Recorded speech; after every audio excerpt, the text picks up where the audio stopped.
a gente vê, não é? Você falou aí da questão da Igreja Católica, como a Igreja Católica se beneficiou da Eustáquia, né?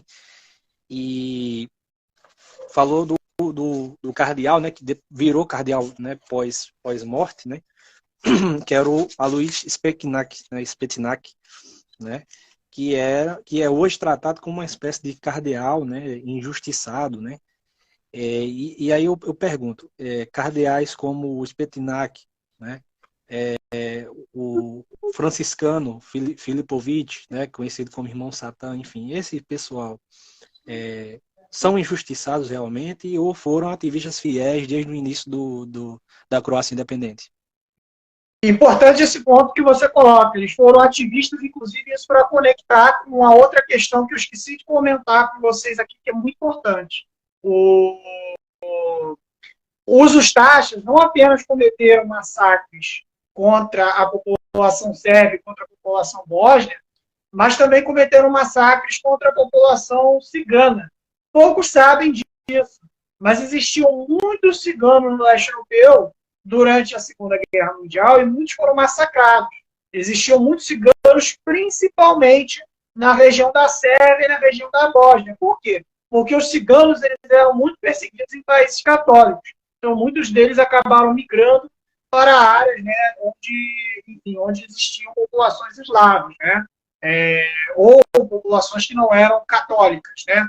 Existiam muitos ciganos na Romênia, existiam alguns ciganos também na Hungria, que tinham uma parte protestante, enfim, que existiam muitos ciganos no Balcãs, né? Estima-se que mais de 40 mil ciganos tenham sido mortos, né, ao longo desse processo. E por que os ciganos eles eram mortos? Né? Porque os ciganos não eram considerados não só como parte da raça, né, considerada raça superior, mas porque também os ciganos não eram parte desse espaço, não tinha um espaço, desse espaço cultural e político que os croatas desejavam construir. E isso conecta com a Igreja Católica. Por quê? Porque os ciganos eles eram considerados, e ainda hoje são considerados, como uma população pagã, porque eles cultuam, né, o chamado povo bom, os ciganos eles cultuam, né, enfim, eu não conheço muito sobre a religião, sobre a religião dos ciganos, mas eles não têm as mesmas crenças, né, dos católicos romanos, e a depender de determinada fração dos ciganos, pode ser que esteja falando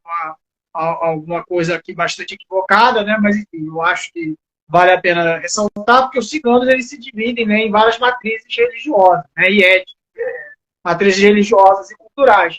Então, eles têm crenças que são diferenciadas em determinados autores. Alguns creem, por exemplo, em seres da natureza, creem em eventos da natureza. Então, os ciganos, eles, enfim, por essa condição, eles acabaram sendo reconhecidos como uma população de religião pagã. E por isso eles eram enfim, em alguma medida, capazes de serem perseguidos pela Igreja Católica. Por isso, né, os católicos vão apoiar, em alguma medida, também o movimento dos taxos, por uma questão dos ortodoxos e também pela própria questão também dos ciganos, né? Os nazistas também vão perseguir muito os ciganos, o próprio Estado romeno, o próprio fascismo também na Hungria, todos eles vão perseguir bastante a população cigana. Então, eu acho que é importante a gente ressaltar isso para poder compreender que a Igreja Católica, ela desde o início vai ter um papel muito importante por variados aspectos. Aspectos culturais, aspectos políticos, aspectos religiosos, e ela vai ser uma medida dessa infraestrutura política e também diplomática.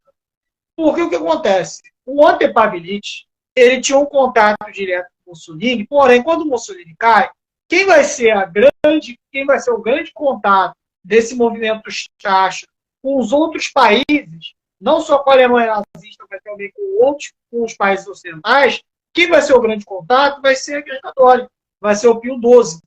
E aí você falou sobre a questão da inocência, desses cardeais, desses arcebispos, cardeais, que deram proteção para o fascismo, inclusive atuaram também para o fascismo, isso é muito importante, O Aloysio Stepinac, por exemplo, ele era um grande militante do movimento independentista croata. Ele era um grande membro do movimento nacionalista croata, né? Interessava para ele diretamente, como também um representante da Igreja Católica, né? Enfim, a catequização no sentido de tornar católicos os eslavos dentro do Balcãs, né? Inclusive, uma das acusações que o Aloysio Stepinac recebe por parte dos iugoslavos não é apenas de genocídio, no sentido de matar diretamente os bósnios e os sérvios, mas de converter à força milhões de bósnios e milhões de sérvios. E como é que essa conversão à força se dá? Era no melhor estilo catequização que a gente viu também aqui nas Américas, né? Ou você virava católico, ou você não fazia parte da sociedade. Se você virasse católico, você tinha seguridade social, direito trabalhista, você era um eslavo que ia, enfim, ser parte da sociedade. Se você se negasse a virar católico, você era um eslavo que era um eslavo de segunda categoria. Se você fosse bósnio, você poderia ainda ser catequizado. Catequizado não, você ainda poderia, né, em alguma medida, viver dentro das fronteiras enquanto um trabalhador escravizado dentro da antiga Iugoslávia. Se você fosse sérvio, você também poderia viver dentro dessa condição, contanto que você não fosse insurgente. Se você se tornasse insurgente, tanto na condição de bósnio quanto na condição de sérvio, você poderia ser executado. Então, essas eram as condições que pessoas como Aloysio Stepinac impunham sobre a população dentro da antiga Iugoslávia, enquanto existiu o Estado independente da Croácia. E aí, né, nisso que entra não só o papel terrível que a Igreja Católica cumpre, mas também o papel terrível de quem? O papel terrível desses colaboracionistas que, posteriormente, na Segunda Guerra Mundial, todos eles receberam o salvo-conduto para poder se exilarem, seja um autoexílio dentro de suas próprias residências, seja um exílio fora do país. Porque o Aloysio Stepinac, isso é muito interessante, ele termina a vida dele em prisão domiciliar dentro da Croácia. Ele é julgado pelos crimes de guerra, os iugoslavos pedem a prisão, alguns pedem até a execução dele, porém isso acaba não sendo possível. Por quê? Porque houve uma resistência muito grande por parte da Igreja Católica e da estrutura da Igreja Católica dentro da própria Iugoslávia. Por quê? Porque existia uma influência muito grande da Igreja Católica dentro dos países do leste europeu. Quando a gente fez aquele episódio daquela live que nós fizemos aqui no Instagram, não sei se você lembra, Gabriel, que eu falei com você, que a Igreja Católica ela batia de frente com vários governos do leste europeu no sentido das democracias populares, no sentido de criar uma insurgência interna contra esses governos, contra os governos revolucionários, contra as democracias populares. E a coisa ela é muito semelhante ao que acontecia na Iugoslávia. O problema é que na Iugoslávia o governo era muito mais forte e o Tito foi capaz de bater de frente no sentido de conseguir prender o Stepinac e de julgá-lo enquanto criminoso de guerra. A ponto, né, de que até muito recentemente, quando o socialismo acabou na Iugoslávia, a Iugoslávia se dissolveu enquanto Estado, o Stepinac ele era considerado dentro da Croácia como criminoso de guerra. Ele só foi ser absolvido de seus crimes de guerra depois de 2010.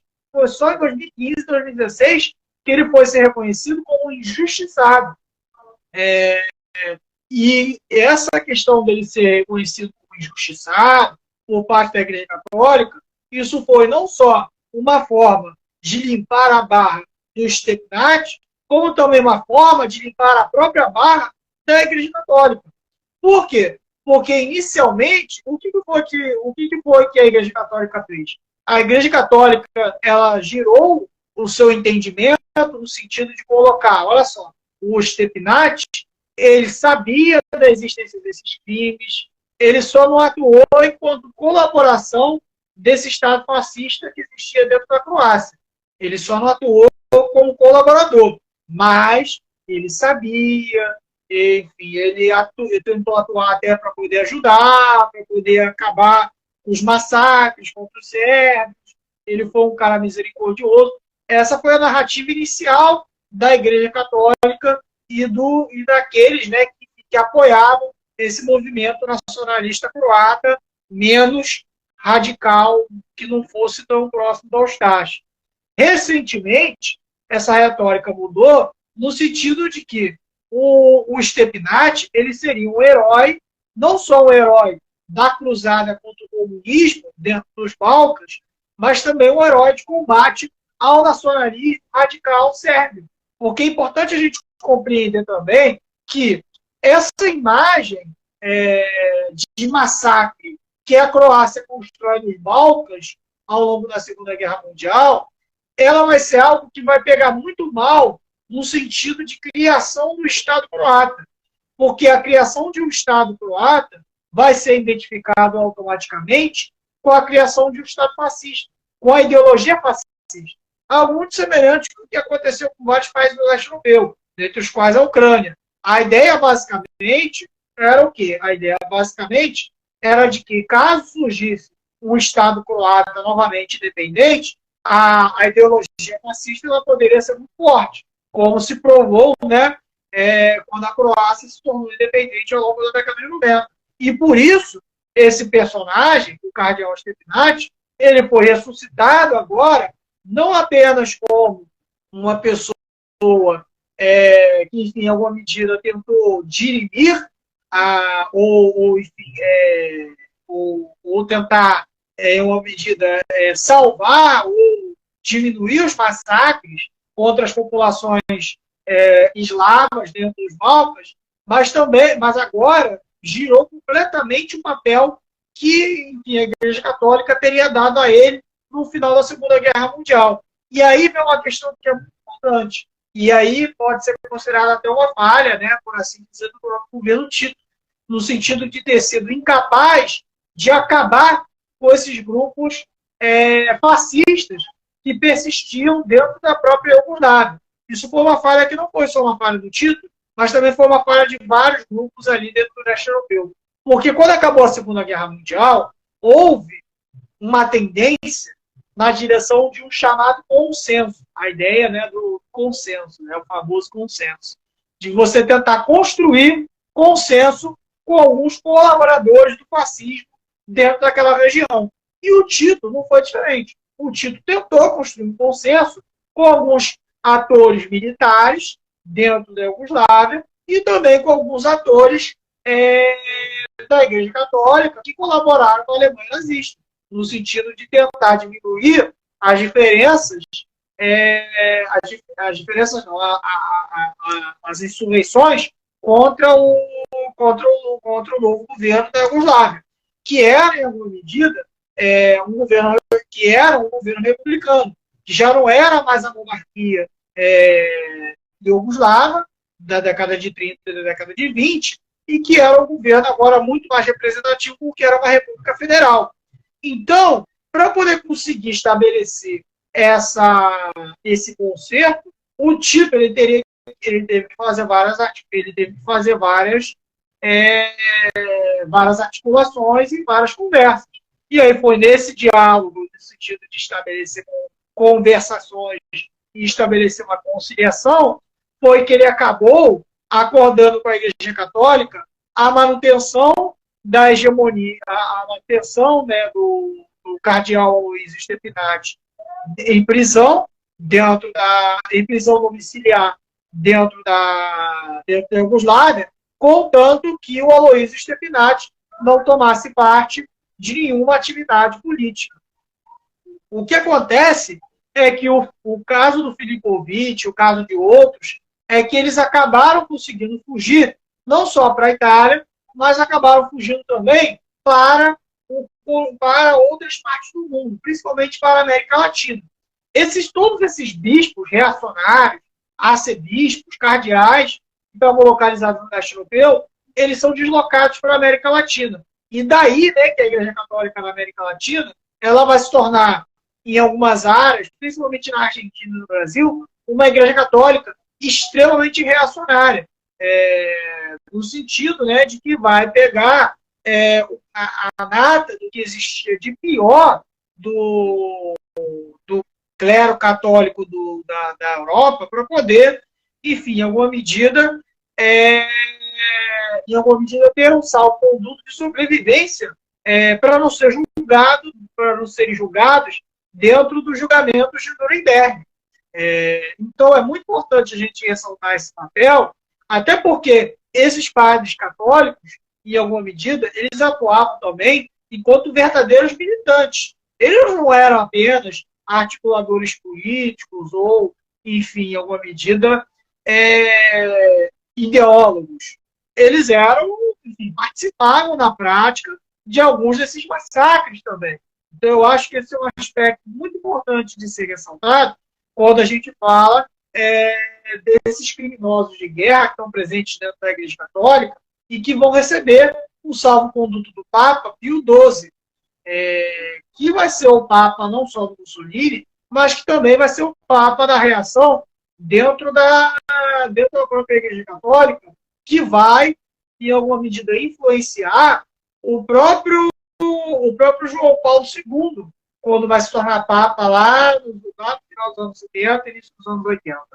Porque o Pio XII, né, em alguma medida, ele vai ter uma influência muito grande na escolha desses cardeais, na escolha desses arcebispos, não só durante a Segunda Guerra Mundial, mas também no período posterior à Segunda Guerra Mundial. Então, eu acho que é importante a gente ressaltar esse aspecto colaboracionista da Igreja Católica, a ponto, né, de que muitos desses documentos, até hoje, não foram liberados pelo Vaticano. E essa é uma das grandes broncas que, inclusive, alguns católicos têm com o próprio Papa Francisco, porque muitos esperavam, né, que, quando o Papa Francisco assumisse, ele fosse liberar algum desses arquivos referentes à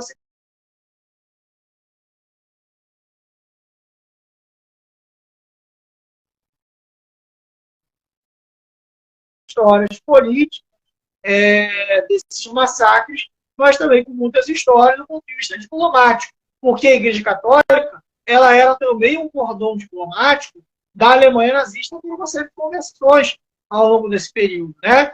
Porque a Igreja Católica é a única instituição que estava presente em todo o mundo. Isso é muito importante. A Igreja Católica ela estava presente na Alemanha e funcionava na Alemanha e funcionava nos Estados Unidos em plena Segunda Guerra Mundial. Ou seja, eles tinham um poder, um soft power, muito maior do que tinha, por exemplo, a Suíça, que se manteve neutra durante toda a Segunda Guerra Mundial.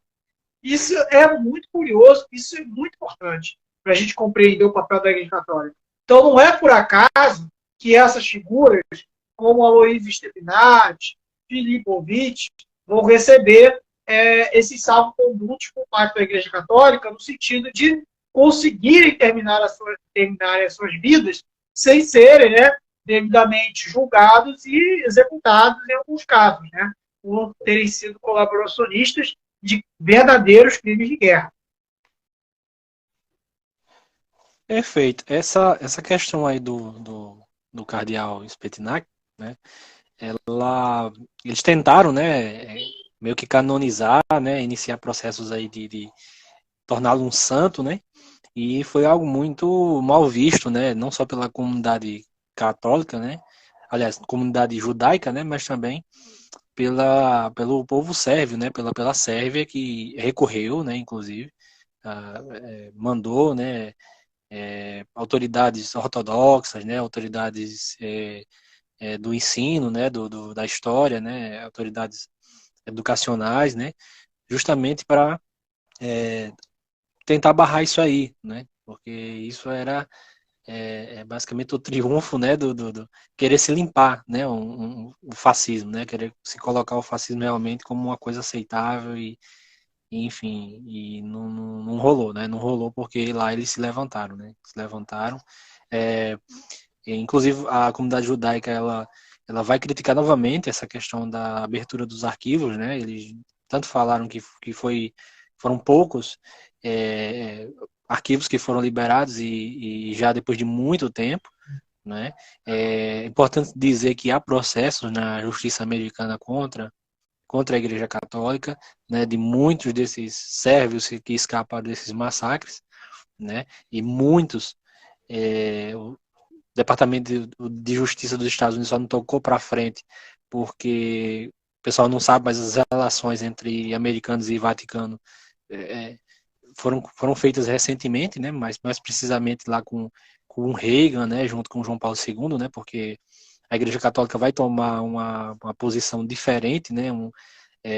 Na Guerra Civil, né? Ela vai apoiar os, o, a Confederação, né? Se eu não me engano, né? Que é aquela era a confederação fascista, né? Que Uhum. era pró-escravidão, né? Então tudo isso aí vai gerar um problema muito grande com a diplomacia americana, né? Desde aquela época.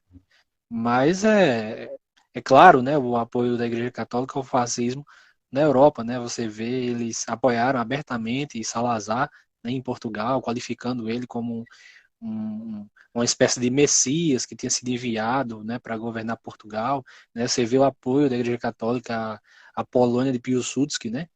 Inclusive, né, qualificando também como uma espécie de Messias, né, que iria disciplinar, né, os povos ucranianos e bielorrussos, né? Outra coisa que tem que ser dita aqui, não é? Eles apoiavam, por exemplo, a aculturação forçada, né, dessas duas nações, ou seja, acabar com os idiomas, acabar com a religiosidade desses povos, ou seja, um outro tipo, né, de genocídio, né? Na própria Itália, né, com aquela questão da concordata com Mussolini, né? Na Alemanha, freando o partido Zentrum, né, que era aquele partido de centro, abre aspas, centro católico, né, do padre, sim, que era o padre Ludwig Kaas, né, que era um dos,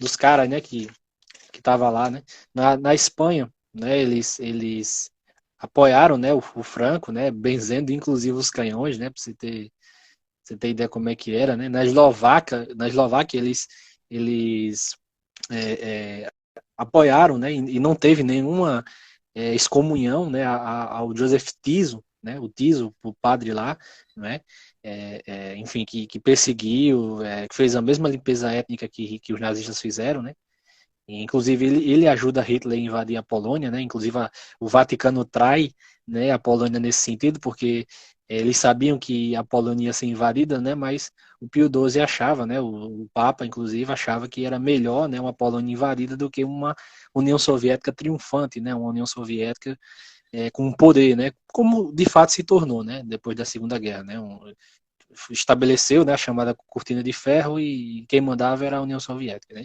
Lá na França de Vichy eles vão apoiar, né, a carnificina que o Petain vai fazer, né, enfim, é claro, né, o apoio da Igreja Católica a regimes fascistas, né, isso aí não precisa nem. Você vê os vídeos e as fotos que o Cardeal Spetnak tem com a Ustasha, né? É bem complicado dizer que ele não tinha ali um papel, né? Já que ele aparecia demais, inclusive em filmagens, em fotos, né? Em várias missas, várias solenidades, inclusive em jantares com o Antipavelic, né? Então, fica muito complicado realmente essa inocência Sim, não só do, mas toda a estrutura da igreja. Porque é importante a gente entender que a estrutura da igreja católica atuou com os nazistas e com a Eustáquio. Só para dar um exemplo para vocês todos, não sei se vocês sabem, o frei franciscano, o Filipovich, que a gente já citou aqui algumas vezes, Miroslav Filipovich, ele atuou como um comandante de um complexo de campos de concentração dentro da Croácia na Segunda Guerra Mundial. Miroslav Filipovich atuou como comandante, um frei católico atuou como comandante de um campo de concentração. É uma coisa assim, impensável, né? Eu acho que é importante da gente ter isso, um campo de concentração que tinha massacre de sérvios, de ciganos. Eu acho que é para a gente compreender que a estrutura da Igreja Católica como um todo, ela não era apenas, por assim dizer, como é que se diz, levada no braço, não era chave. A Igreja Católica era partícipe de todo esse processo. Празднует вашу победу, мой фюрер. Святой Престол передает благословение немецким героям Москвы.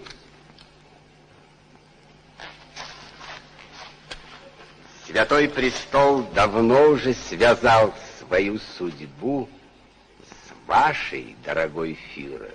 Дорогой Арсениго, я жду папской энциклики против большевизма. Вообще я с большим удовольствием приветствовал на престоле святого Петра. Именно вас, вы истинной нации, Арсениго. Вам бы носить не рясу, а форму штурмовика.